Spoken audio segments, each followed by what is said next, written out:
Ditën me dritë. Me Buzëqeshi ditës, çdo të hënë, të mërkurë dhe të premte në orën 8:35. Mbushur me frymëzim, me gëzim dhe muzikë që ngre shpirtin lart.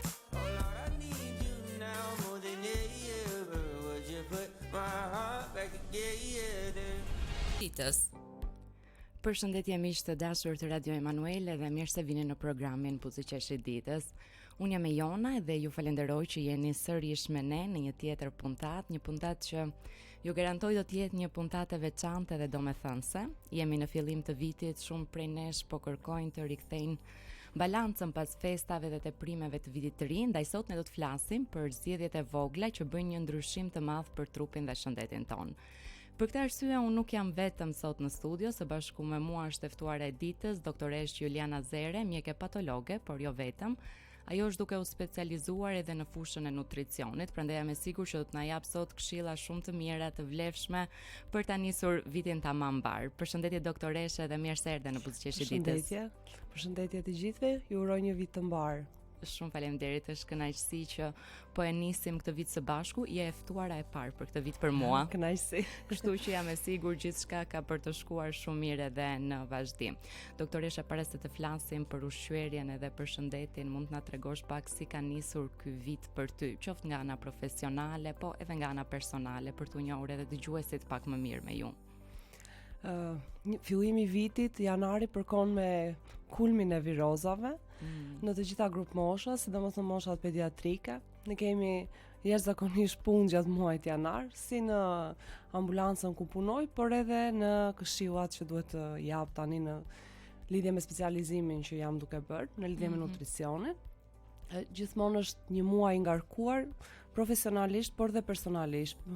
Personalisht sepse duhet i përgjigjemi dhe familjes, kërkesave që kanë si fëmijë dhe ana familjare, dhe bëhet një muaj pak i ngarkuar, por gjithsesi një fillim i ri i ngarkuar por që kalon gjatë vitit. Pra duket se viti ka nisur vrullshëm. Shumë vrullshëm. Por që ne ta marrim shtruar këtu në Buzëqeshi ditës, si mendon, do ta fillojmë me një lojë të thjeshtë së bashku?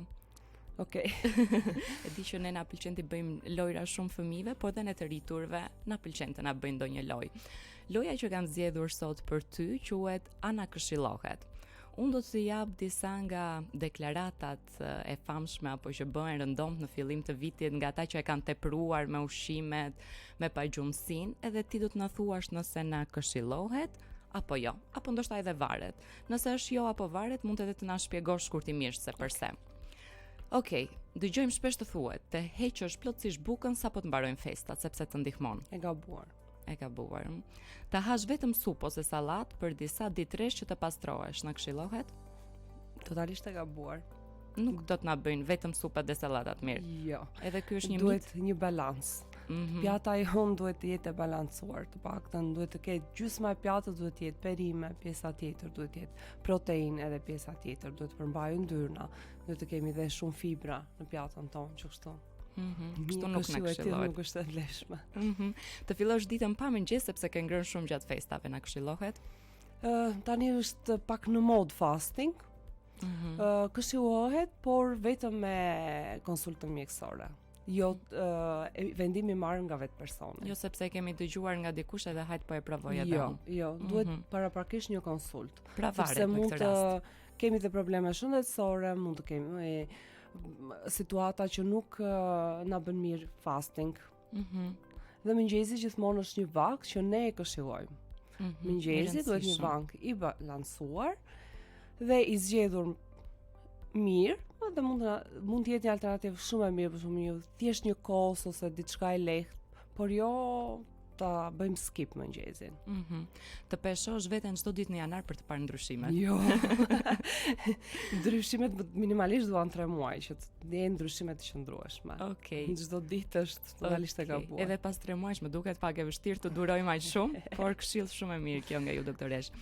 Të pish ato çajrat e famshme dobësues për disa ditë pas vitit të ri. Totalisht kundër. Kemi parë raste që kanë shkaktuar shumë probleme shëndetësore dhe unë jam totalisht kundër. Të shtosh ujin, perime dhe lëvizjen e lehtë që në fillim të vitit. Gradualisht po.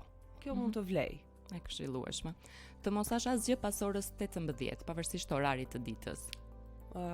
Darka këshillohet të jetë rreth orës 19, duhet të jetë mbyllur, po dhe 19:30, mund të mbyllim vaktin e fundit të ditës. Pra varet dhe nga orari.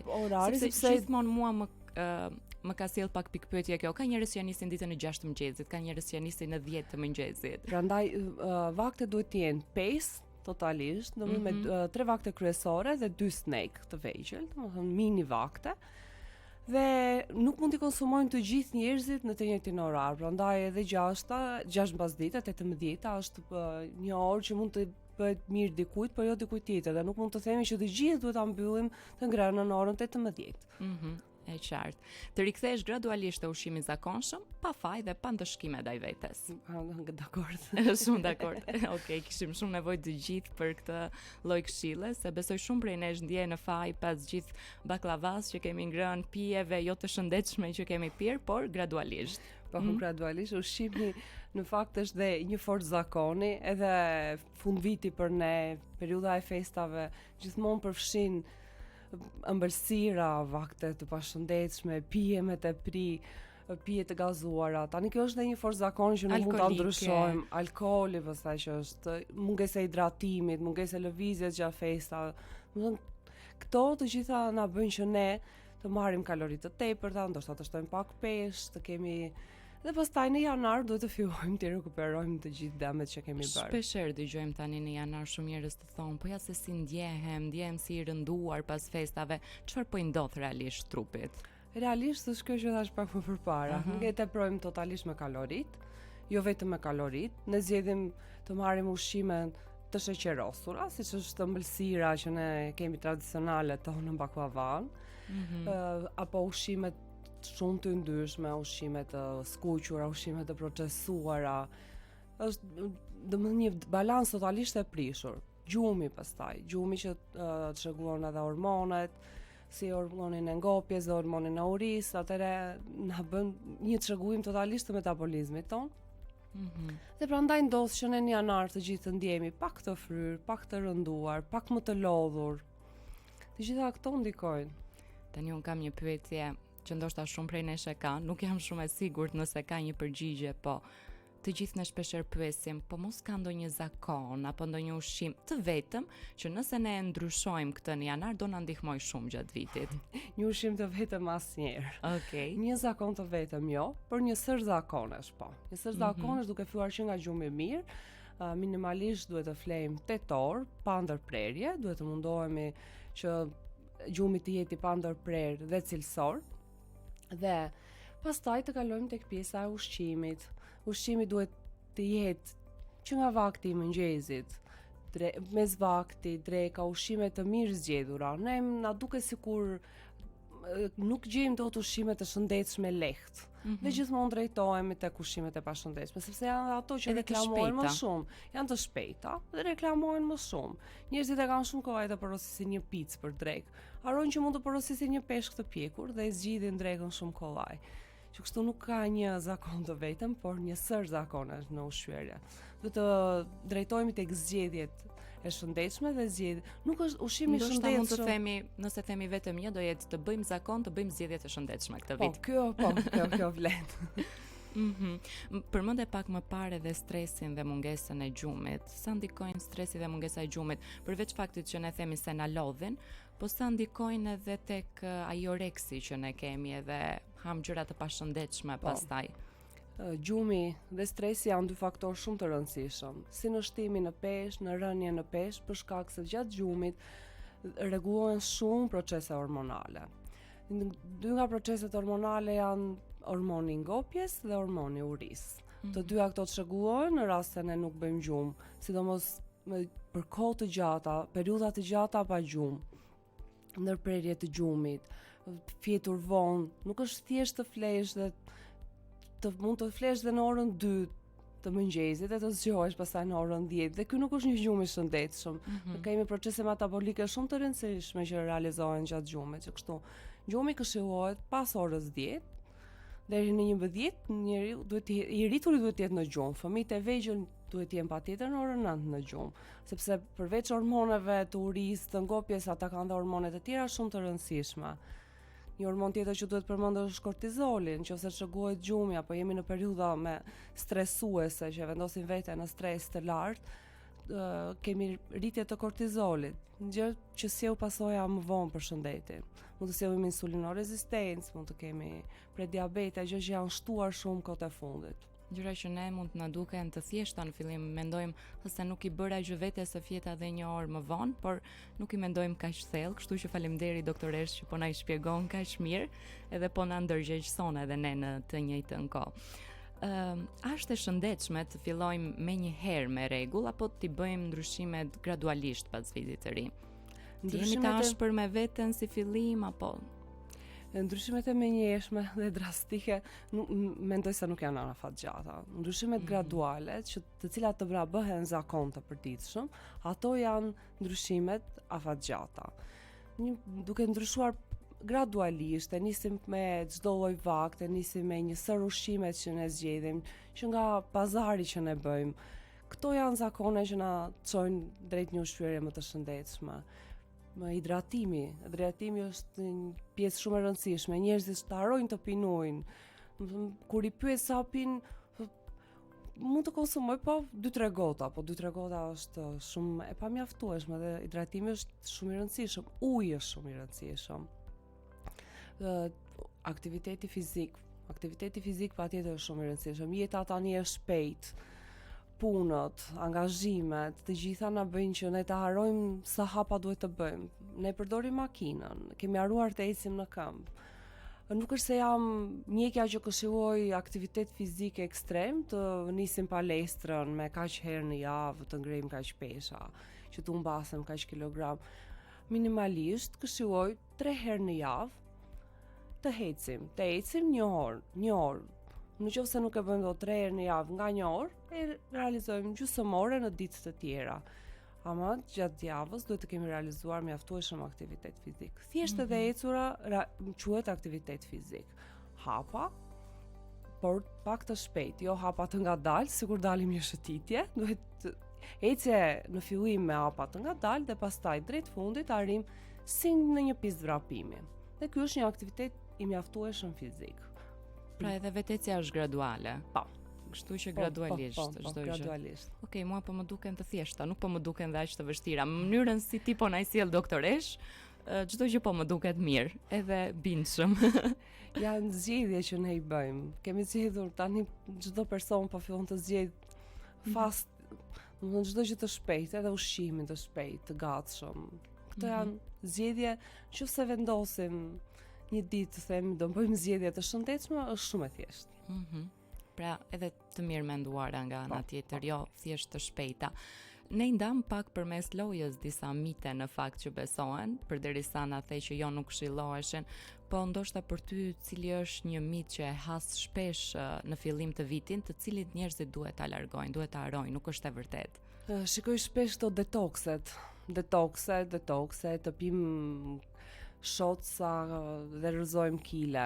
Okej, mund të ndihmojnë. Unë mund të kem pjesë të regjimit ushqimor që mund të realizoj me një person, por jo të nisim vitin me një detoks. 5 ditë të pim vetëm x litra lëngje dhe humbasim javës tjetër 3 kg. Ato kilogram do të vendosim shumë shpejt, kështu të janë mite që vërtet duhen rrëzuar. Tani është bërë pak në modë, ndoshta nga rrjetet sociale, nga mediat, që janë shumë të ekspozuar njerëzit ndaj këtyre detokseve. Duhet gjithçka me këshillën e mjekut në rast të parë, dhe këto janë vërtet mite. Ato kile do t'i marrësh shumë shpejt, nuk mund të humbasësh kilogram, thjesht duke bërë detoks. Detoksi na ndihmon patjetër për metabolizmin edhe për shumë arsye të tjera shëndetësore, por gjithmonë i kontrolluar nga mjeku. Por jo të shpresojmë që ne do realizojmë ato humbjet e kileve që dëshirojmë me anë të një detoksi. E kuptueshme. Po për sa i përket gatimit të shëndetshëm, siç ti po e thoje, na tregove që pjata duhet jetë e plot me gjithçka që ne kemi nevojë. Por tani ka dhe një problem. E tham që jeta është bërë e shpejt dhe nuk kemi shumë kohë. Nuk kemi shumë kohë të gatuajmë shpesh. Për persona si unë që nuk e kanë kohën të gatuajnë shpesh. cila mund të jetë zgjedhja, ndoshta disa fakte që janë, nuk po them të shpejta, por të thjeshta edhe të shëndetshme. Edhe ky është një mit. Mendohet që ushqimi i shëndetshëm do shumë kohë të gatuhet. Është i komplikuar. Unë mendoj të kundërtën. Ushqimi i shëndetshëm nuk duhet të jetë i komplikuar dhe nuk duhet të jetë kaq i vështirë për të gjetur, thashë ne e mendojmë. Mund ta nisësh ditën me një vakt shumë të lehtë të gatuar që në darkë. Dhe për shembull, një gotë me kos dhe disa fara dhe disa fruta të thata që i merr me vete përmes vakt dhe realizove pjesën e parë të ditës. Dreka është për mua prapë e thjeshtë me mënyrat e gatimit tani. Tani ne përdorim, kemi tenxhere të shpejta, kemi gatime më të shpejta. Mund të zjejmë pak perime, të cilat nëse s'ke kohë atë ditë, i zjen që ditën përpara i mban në frigorifer. E shoqëron me një filet topule, e cila gatuhet shumë kollaj, qoftë e zier apo edhe e futur në furr. Mund ta, nëse ti preferon ta konsumosh të ngrohtë, ringrohe. Mund t'i gatuash edhe një ditë para dhe 2 ditë para ose gjatë fundjavës, mund t'i zgjidhësh shumë kohë. Pastaj vakti tjetër pas ditës mund të jetë një frut, të cilin je në punë prap e merr me vete. Ose edhe drekën, nëse ti zgjedh ta konsumosh gjatë orarit të punës, është shumë e thjeshtë, merr një sallatë të pa ndërtuar. Atë pjesën e vajit edhe limonit mund të marrësh dhe t'ja hedhësh gjatë orarit të punës dhe një filet topule të ashtosh pak djathtë dhe bën një vakt shumë të plotë, sepse ke perimet që janë fibrat. Aty kemi proteinën, kemi dhe yndyrën dhe i quajmë vakt të plotësuar. Darka pastaj, besoj se është më e thjeshtë se jemi në shtëpi. Edhe diçka më e lehtë rekomandohet apo jo? Po, më e lehtë. Qoftë edhe mjafton edhe vetëm një supë apo disa perime. Gjithmonë edhe tek perime doja të sillja në vëmendje që duhet të zgjedhim perime me indeks glicemik të ulët, sepse ne tradicionalisht e quajmë patatën shumë perim, por edhe ky është një mit që duhet të rrezuar. Ka një indeks glicemik, karbohidrate të larta. Që kështu duhet të kalojmë tek perimet e tjera. Brokoli, lakra, tani dhe gjende, nuk është shumë e vështirë që të gjende. Ja, pra doktoresha, unë thashë ti po na i bën gjërat shumë të lehta sot, edhe unë ndjehem e motivuar edhe e frymëzuar për ta nisur këtë vit shëndetshëm. Por pyetja tjetër që kam është si mund të dallojmë atë urinë reale nga ajo uria e momentit, le të themi që mund të jetë emocionale apo nepsi që ne themi. Uria reale kërkojmë ushqimin e çdo dite apo një vakt të plotë, një vakt që ne kemi një gjell, një supë, një sallatë. Ndërsa uria emocionale është uria që na shtyn drejt ëmblave, drejt fast foodeve, drejt atyre ushqimeve kalorike, ushqimeve të shpejta. Ato janë dhe më të rreshta në fakt. Edhe duke i parë ato, ne tundohemi më shpejt. Kjo është ndryshimi. Ndërsa uria reale është uria dhe i drejtohemi një pjate. Një pjate, një gjelle, një supe, një vakti të plotë. Jo një vakti, kjo është një vakti shpejt që ne marrim vetëm kalori dhe nuk marrim asnjë gjë. Ne zgjedhim të ham, po them, një ëmbëlsirë, qoftë edhe një çokoladë për të shtyr orarin e ushqyerjes apo edhe për ta mbyllur, se konsumojmë atë çokoladën në orën 7 pas dite. Kemi marrë vetëm kalori bosha, por nuk kemi marrë asnjë vlerë ushqyese. Edhe nuk na japin ndjesinë e vërtet të ngopjes, trupesh gjatë gjithë kohës duke kërkuar diçka. Dhe pastaj kërkon ushqim më shumë dhe bëhet një cikël që mezi del nga ky cikël. Sa shpejt ka kaluar koha duke folur me ty doktoresh, por nuk do të le të largohesh edhe pa një pyetje të fundit. E dim që në fillim të vitit shumë prej nesh vendosin synime, vendime që do i kemi për gjatë gjithë vitit, por si ta kthejmë ushqyerjen e shëndetshme nga thjesht vendimi i janarit si një stil jetese. Mos i thjesht momenti, okay, tani do filloj, do jem shëndetshëm. Në janar të gjithë këtë mendojmë. Po pra. Këtë vit do e nis mbar, do ushqehem shëndetshëm, do i kushtoj më shumë vëmendje vetes. Duhet ta mendojmë ushqyerjen e shëndetshme si një investim për shëndetin në radhë të parë, si një investim afatgjat për shëndetin, sepse duke ushqyer mirë, ne investojmë tek shëndeti ynë. Ne kemi më fal. Është okay.